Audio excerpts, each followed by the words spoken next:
બોલો પરમ પૂજ્ય શ્રી અમૃત બાપાના મેલડી માત કી જય, અમૃત બાપાની જય.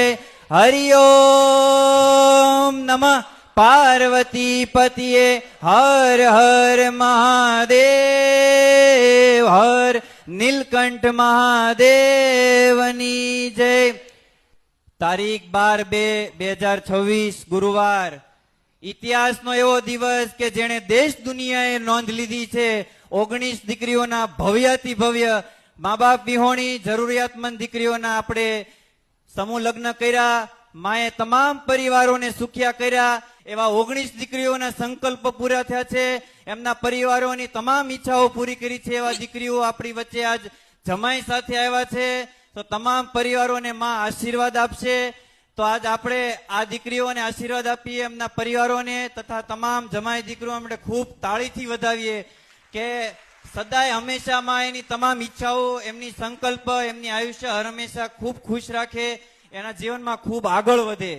માએ આગળ તથા આપણા જય માડી ચેરિટેબલ ટ્રસ્ટ, ઉષા ફાઉન્ડેશને આગળ 15 દીકરીઓ, એની આગળ 19 દીકરીઓ આવી અવાર અનેક દીકરીઓના પરિવારોના સંકલ્પ, ઈચ્છાઓ પૂરી કરી માએ સર્વને ખૂબ રાજી કર્યા છે. અમૃત બાપા તથા જય માડી ચેરિટેબલ ટ્રસ્ટનો પણ આપણે ખૂબ ખૂબ આભાર માનીએ. બોલો અમૃત બાપાના મેલડી માત કી જય.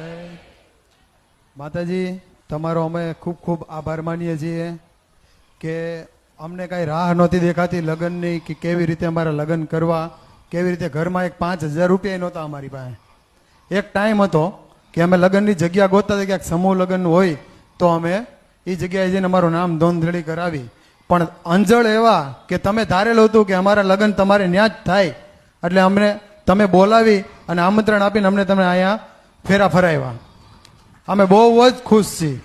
રાતેજી માતાજી તમે 4 વાગે અને થોડાક મિનિટની વાર હતી, રાત્રે મારી યાર સપનામાં આવ્યા હતા. મને કીધું દીકરા ઉભો થા, તારે શું જોઈ છે. જ્યારે તમે માતાજી આવ્યા ત્યારે બ્લેક કલરનો એક કાળા કલરનો આપણો બોકડો હતો આરે. પછી માતાજી તમે તમારી પાછળ આખી જન્નત હતી.